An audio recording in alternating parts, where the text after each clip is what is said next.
2023 was the year where cozy games thrived on the Nintendo Switch, with more games than ever being released. So today I thought I'd go through my top 10 cozy games of 2023 in order. And yes, this was an incredibly difficult video to make.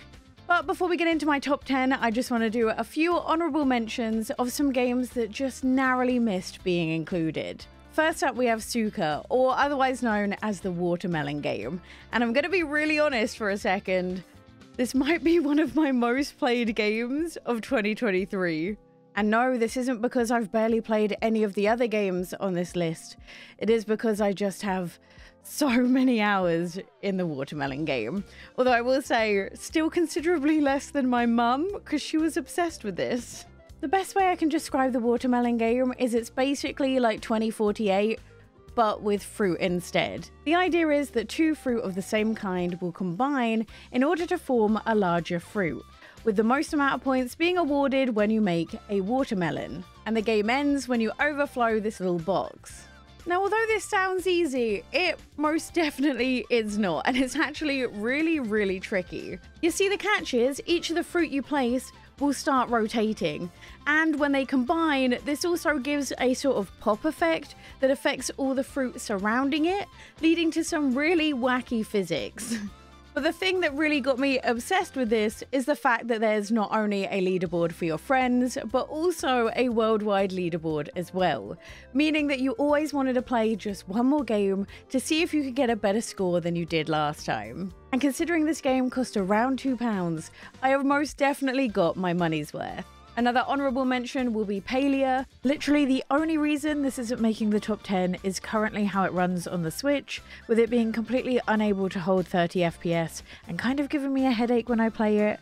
You all know I love this game, I love what they're doing with this game. It's also in beta, so it's not finished, so I feel like that's another reason why it doesn't make the top 10, but I love the potential it has. Raikkonen is another honourable mention, and I think this game definitely got overshadowed because it came out in a really busy time, which I think is such a shame, as it is absolutely fantastic.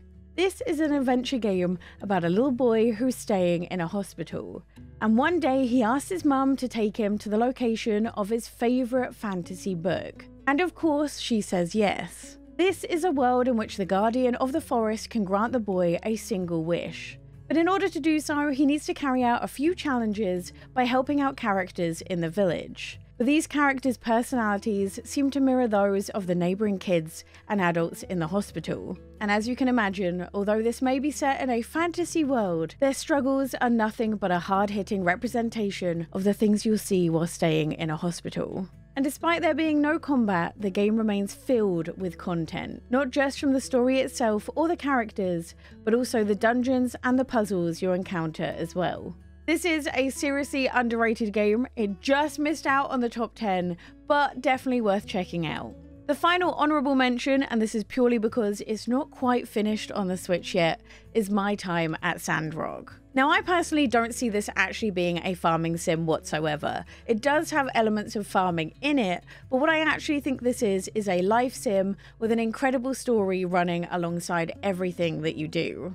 And if you're someone like me who needs a little bit of structure to life sims, this will be perfect, as there's tons of quests for you to carry out at each moment in the game, some of which are easy to do and others require quite a lot of grinding. And although this has a lot of parallels to a farming sim, it just doesn't fall into all of the tropes and the classic elements that farming sims typically have, and for that reason I found it unbelievably refreshing. Alright, that's it for my honourable mentions, because honestly picking just 10 this year was so difficult. But in 10th place, we have Eastward. Now, I know this is by no means a new game for the Switch. It came out over 2 years ago, but it was only in 2023 that I discovered it. And actually, that was pretty good timing because it is incredibly relevant for right now, as there's going to be a farming sim DLC being released at the end of January. So maybe this will convince you to pick up the game ahead of the farming sim DLC coming out later this month. Eastward is a wonderfully charming adventure game that follows the duo of Sam and John. The duo live in a post-apocalyptic world, a world in which a deadly toxin has spread across the land, decimating the human population and forcing them to live underground. But in a moment of pure desperation, the duo decide to flee to the surface to escape the corrupt society that has since formed. And this is where the real adventure of Eastward begins. To me, the strength of Eastward is both the story and the relationships that you make along the journey. Not just between the unlikely duo, but also the people they meet along the way as well, making me unable to put the game down. Outside of the story, there's a ton to do as well, with some very old school like Zelda puzzles that see you switch between playing as Sam, who has magical powers, and John, who's armed with a frying pan. And at pivotal moments of the story, you'll come across big boss battles that you'll need to face as well. The only reason I didn't rank this game any higher on the list is just the fact that it lacks difficulty settings, meaning that despite the fact that I was enjoying the story, I found myself getting stuck at a few points because I was just unable to get past a certain phase of a certain boss. Either way, this game quickly became one of my favourites. I found it very difficult to play anything else when I was enjoying this, as I just wanted to play it more, and I cannot recommend it enough to those of you who are willing to put in a little bit of time and effort into learning boss phases, boss moves, to get past them. Now, 9th place is probably going to surprise you as much as it surprised me, and that is Fortnite. And before you skip this section straight away, hold on a second, let me explain, because we're not talking about the pew-pew side of Fortnite. No, we're talking about the brand new mode they released that is Lego Minecraft, essentially. And I'm not gonna lie, when I first saw the trailer for this game mode, I was very skeptical that this was actually gonna work out well, but it turns out I was wrong. This shares a lot of similarities to Minecraft, but the fact that it's a little bit more structured and has a little bit less content made this far easier for me to jump into than I ever found with Minecraft. Now, this is technically a survival game, which sees you run around and gather resources to start up your very own town. And each time you get enough resources to level up your town, you'll be able to ask a brand new villager to live and stay in your village. And as you build a home for each of the new villagers you get, your small village slowly becomes a growing town. And this goal of not only leveling up your village, but also making sure each of your villagers are cared for, gives the game the structure I was talking about, as this basically means that you always have something to do. The decorating itself was also a lot of fun. I wouldn't consider myself particularly creative when it comes to decorating, and often in games like Minecraft I felt incredibly lost because literally everything is a complete blank slate and it's up to you to kind of build everything from scratch. And this is where the Lego game mode really started to stand out to me, because although you can basically build whatever you want to build, it also has pre-made blueprints as well that talk you through each and every step of building a big building in the game. So either you can use this to learn to make your own building, or you can be boring like me and just use it every single time. The other thing I really appreciate about this game mode is the fact that you can really customize your own experience. Like, you can get rid of the stamina mechanic, you can get rid of the health mechanic, you can also get rid of the hunger mechanic as well, or you can just play the game in a pure sandbox mode where you don't even need to farm resources and all you need to do is just build to your heart's content. And if the game mode being free isn't enough of a reason to pick this up, they've also said this is a game mode they'll be updating often as well, so it's only going to get more and more content from here. Honestly, this was not a game mode I ever expected to see in Fortnite, but I am so glad it exists because I'm obsessed with it. In 8th place, we have Stray Gods. Let's be real, a narrative musical was never not going to be on this list. And the only reason it is not higher on the list today is the fact that they haven't addressed a few of the bugs and glitches that are on the Nintendo Switch version. Like, for example, a few people have said that the gameplay could be a bit blurry in places, so just something to bear in mind. In this, you play as Grace, who, after witnessing someone she just met get murdered, she is given the power of a muse, the ability to get someone to speak their mind through song. And it's a good thing you have these powers, because you're given just 1 week to find out who the murderer is, or they're just going to pin it on you.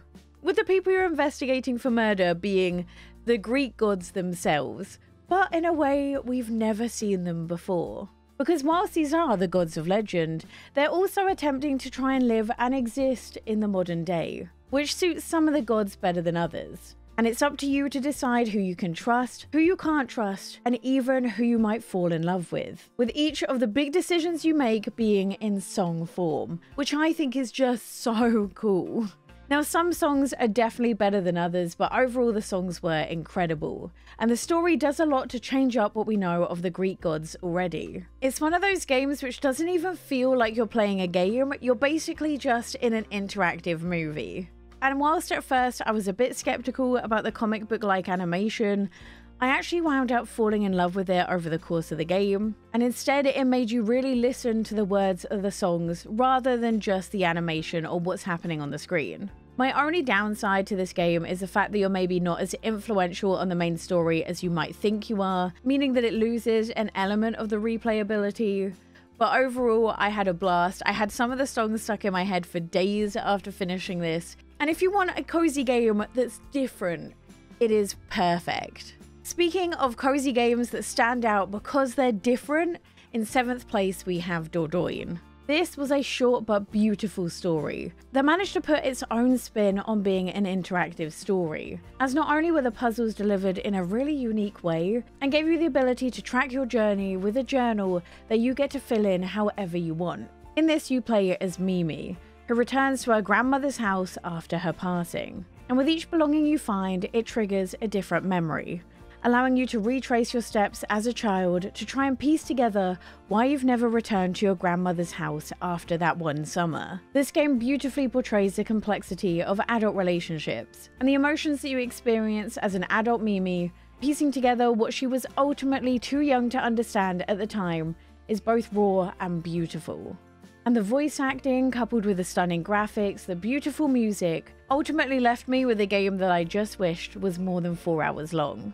But there's something nice to say about games that you can just finish and have an ending. I think that's sometimes something I miss with farming sims, so every now and again it's nice to play a game which you know won't take you too long to be done with it. In 6th place we have Roots of Pacha. Now 2023 saw an awful lot of farming sim releases, so much so I think a lot of people experienced, maybe for the first time, farming sim burnout. But in a sea of so much of the same, Roots of Pacha stood out, and that's why I put it so highly on this list. That and the fact that I was immediately obsessed with it. And the other thing that made this stand out is, first of all, it's a farming sim with no combat in, which is honestly in this day and age so refreshing, with the mines being filled with puzzles instead of enemies.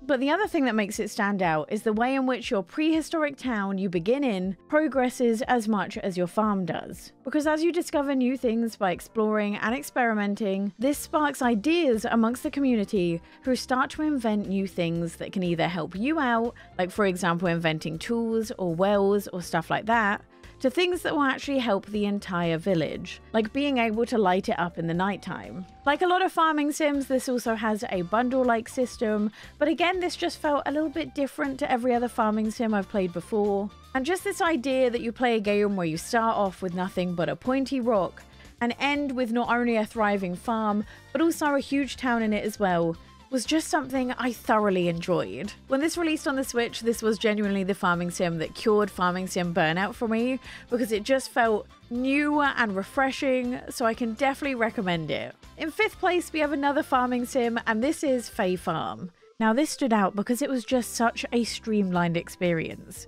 It took away a lot of the chore-like elements of farming sims that we've just kind of accepted over the years, and instead replaced it with a system that just felt easier. And I really started to notice this when I started to play farming sims after I had played a good chunk of Fae Farm. In Fae Farm, you have unlimited storage that sorts itself out, the ability to craft from storage items automatically, and also the fact that the tool switching was just seamless made this a really easy game to play. But although the gameplay played like a high-end experience, the story and the dialogue were just lacking in that aspect, which is honestly such a shame when so much of the rest of the game just felt polished, leaving many to feel a little bit empty with their experience of playing it, as it just lacked the charm and the character that we've come to be used to from so many other farming sims. Fae Farm also made me realise that I'm not really the biggest fan of farming sims that give you multiple different farms to look after, because I'm just a simple person and I can only really deal with one farm at a time, and it just felt overly stressful and annoying to have to switch back between them. All this being said, there was some advantages to there being no depth and no real dialogue to the game, and that is it made it incredibly easy to play. Like, for example, I could pick up Fae Farm and play it after weeks of not playing and know exactly what I'm doing. I can also play it when I watch TV or before I go to bed because it's not that involved. I don't have to think too hard about anything that I'm doing. So this kind of made it a game that I kept on gravitating towards. Now, I will also say the game is a lot prettier on the Steam Deck compared to the Nintendo Switch, so I did find myself gravitating towards that version a little bit more than the Switch version. But although it's not perfect, it's a game I picked up a lot. It's another game that's probably one of my most played of 2023, so that's why I had to include it on this list. Then in fourth place, we have Storyteller. Now, as you guys know, I'm a sucker for a good puzzle game. They're some of my favorites to play on the Switch, especially in handheld mode before I go to bed. And this was just everything that I wanted and so much more. Now, when I first reviewed Storyteller, I did like it a lot, but my main issue was there was just not enough to the game to really make it worth the money. However, since then, they gave us a free update that's given us not only replayability to the older levels, but also new levels and new characters as well. That means that it made it high up on this list. Although I will say it's hard to say whether it's worth the money or not when it's free if you have a Netflix account, so just bear that in mind when I talk about it. But honestly, this has come to be one of my favourite games of the year. Now, Storyteller is such a clever puzzle game, and whilst it may seem simple at first, the puzzles definitely get a lot trickier and a lot more fun as you progress. The premise is pretty simple. All you need to do is place characters and backdrops into the storyboard to tell the story that the title of the page asks you to. But the real fun is the puzzles with multiple different solutions that really get you thinking how you can tell the same story in a completely different way. And the way the storyboard is animated when you place different things on it just make it a lot of fun, but also you never really feel like you're doing a puzzle game, which is the beauty about it because you can't really tell that you're actually thinking really hard about how to figure it out. Like, this has the similar vibes to A Little to the Left, but in a completely different way, and I absolutely love that. Then in third place, we have Wildflowers. Now again, this game wasn't released in 2023, but it was a new game to me in 2023. And this year was filled with a couple of brand new updates for the game as well, with them hinting at more coming in 2024. So I thought I'd add it to this list. Now, I'm going to be real, I always get a little bit emotional when we talk about Wildflowers. I think everyone has that game that just means so much more to them for some personal reason. And Wildflowers is that to me. So it's safe to say this is a very personal pick. Now, I originally didn't play Wildflowers because I thought the topics were a little bit too close to home and it wouldn't be good for me. But it turns out this game was exactly what I needed. Wildflowers follows Tara, who, after being let go from her job, dumped by her fiancé, decides to move in with her ill grandmother to lend a hand on her farm. But starting a brand new life on Fairhaven isn't as simple as she thought it was going to be, as her gran lets her know she is in fact a witch.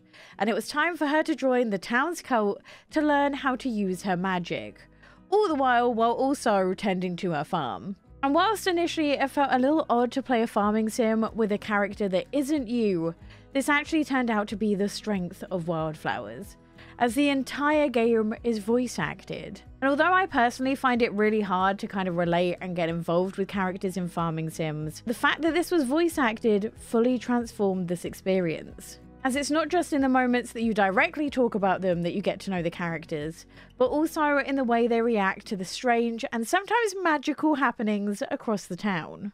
To me, this felt way more like a life sim than a farming sim, especially as you get further through the game and can automate a lot of the farming sim experiences, allowing you to just focus on the incredible and wonderful story that wound up taking me over 50 hours to complete. But don't worry if you do wind up finishing the story, because there is a ton of content afterwards, thanks to the free updates that just seem to keep coming. And to show you just how much I love this game, this is the only farming sim to this date that I have ever gotten married in. And in fact, this was also the only farming sim where I really struggled to decide who to get married to, because there were so many different characters that really just captured my heart. My love for Wildflowers is obviously very personal, but the way in which it dealt with some really heavy topics was just honestly beautiful, and as I said earlier, really healing for me. I love this game. I will never stop talking about how much I love it. And if you needed a sign to try it in 2024, this is it. Now, the last two I won't spend too much time on because I've talked about them so much. But in second place, we have Coffee Talk 2. And once you see what number one is, you'll know that I very much have a favorite genre of game. But you know what? I'm not even sorry. This is just my top 10 games of 2023, and it just so happens these two have made it. Now, just a note, if you do want to play Coffee Talk 2, I do highly suggest you play the first one first, as it follows some of the same characters from the original Coffee Talk where their story continues, so it's definitely worth playing the first one before this one. But this is definitely an incredible sequel, as just like the first game, this is set in an alternative version of Seattle, filled with orcs, elves, and other fantasy creatures, all coexisting. And once again, you are the owner of a late night cafe. And although the cafe isn't exactly thriving, it's filled with just enough customers so it never gets boring. And it being quiet gives you the perfect excuse to sit and get to know your regulars. The strength in Coffee Talk has always been the world building through conversations, either ones that you have with the customers or the ones you listen in on where they talk to each other. But unlike the first Coffee Talk, there's actually a few other ways you can influence the story other than just making coffee, as this game involves the introduction of items. Items in which characters will hand to you, which you then keep safe, and it's up to you to give it to a certain character at the right time to try and influence their fate. Now, the Coffee Talk franchise is well known for its replayability because the game knows if you're on your second or third playthrough and adjust the dialogue accordingly. I don't want to spoil anything, but if you finish the game, you might not have finished the game. These types of narrative games are just my favorite thing to play late at night, right before I go to bed, as it gives the same warm, fuzzy vibes as reading a book, but you also get to interact with it, which really helps me stay engaged with it, which is why I turn to these more than I do reading conventional books. Just a note though, this and the number one spot are both very adult games, so just keep that in mind. And speaking of the number one spot, we have the Cosmic Wheel of Sisterhood. I will not spend too long on this because I've talked about this endlessly, but this was well and truly in a league of its own when it comes to my favorite cozy games of 2023. And I believe this and Coffee Talk are the only games on this list which I went as far as to include in my top 10 cozy games of all time, because yes, they are just this good. The Cosmic Wheel of Sisterhood is truly unlike anything I've played before, as the way in which you influence the story is completely different from other games. Because instead of it being the dialogue choices that you choose, instead it's the way in which you interpret the tarot cards that you draw to predict someone's future. This follows the story of Fortuna, a witch who has been exiled on an asteroid for 1,000 years, and is currently only 200 years into the sentence. And in a moment of pure desperation, she decides to form a pact with a forbidden creature called a behemoth, in the hopes of regaining her freedom. And whilst this does work, allowing her to have visitors to our asteroid for the first time, it definitely comes with some consequences. And it's only once you start having visitors over, reading their fate, that you truly discover the real reason in which you have been exiled to this asteroid. The story of this is absolutely incredible. It had me invested from the very beginning, and there were some moments in this where I audibly gasped because I did not see where it was going soon enough. This also has 7 different endings, so what you do truly matters in it. And I love the fact that this hard-hitting and gripping story has these little breaks in it where you get to make brand new tarot cards in order to fill your deck with. Again, much like Coffee Talk, you stay in one location for the majority of the game, and it's only through the conversations that you get to figure out what's going on. And it turns out not only are you in charge of your own fate, you're able to influence other people and also have the fate of the entire coven on your shoulders. This is truly one of my favorite games I have ever played. The story is just that good, and I really can't talk too much about it because I'm really worried I'll spoil it, but you want to see, just need to try it if you haven't already. That's it for my top 10 games of 2023. Give me your top 3 so we can compare. And if you want to see how I rank every single game I played in 2023, click this video here.